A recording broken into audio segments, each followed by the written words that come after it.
Vrede geliefdes, kinders van die Here. Wat 'n lieflike maandag.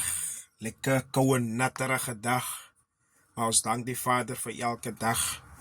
Van net om ons oë oop te maak as louter genade. Ons dank die Vader vir nog 'n kans dat ons oë net kan aanskou die mooiheid van sy hande en die heerlikheid van hom wat heers oor alles. Geliefdes, is maandag, nuwe week, nuwe dinge.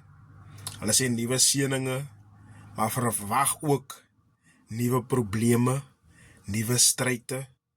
Maar vertrou die Here van nuwe krag om deur dit te kan gaan, om ons deur te kan vat met dit wat voor lê.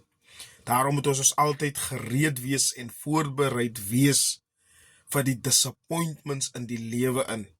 Jou dag sal goed begin, maar maak spasie vir disappointment vir die vyand, wat dit jou happiness wil steel deur die dag, jou joy wat in jou hart is, deur jou werkskollegas, deur jou baas, supervisor, enigeen deur u se kind of wie ook al ouers is.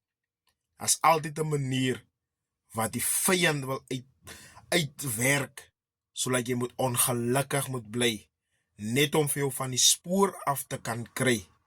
Maar wees sterk en wees vol moed en beweeg vorentoe en kyk vorentoe, nie links of regs of angstig rondkykie, maar vestig jou oë op dit wat u daarvoor sien, en dit is die Almagtige. Sê as u swak is, Here, ek is swak, maar u is sterk. Vat my swakke hand, druk in die sterke hand en lei my van krag tot krag. Ja, geliefdes, is weer die tyd. Ons is vroeg op die pad. Mense kan miskien die weather lekker ry nie, is ongelukke en dinge wat gebeur so. Ja, ons is vroeg op die tonele. So julle moet 'n lieflike dag hê en wees veilig op die paaie. Moenie haastig wees nie. Is beter om laat te kom as om vroeg in die hospitaal te kom. Maar wees nugter, waaksaam. Kyk links, kyk regs op die paaie, kyk voor jou en agter jou. En jy ry nie vir jouself nie. En onthou dierbares, die road rage trek jy onder die bloed. Moenie so maklik kwaad raak vir 'n mededrywer nie.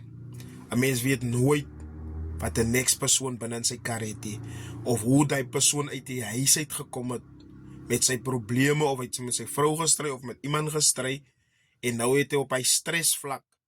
Nou kom nou stry jy op die pad, dan skiet hy vir u, of iets kan gebeur wat nie moes gebeur nie. So road rage is baie gevaarlik, en kinders van die Here, kalmte in die gees. Wees vinnig om te dink, maar baie stadig om 'n antwoord te kan gee. Vat u se dinge se. As iemand u verkeerd aandoen, vra maar eers verskoning. Net om daai torenigheid van hy persoon af te bring. Julle moet 'n lieflike dag aan die Here seën.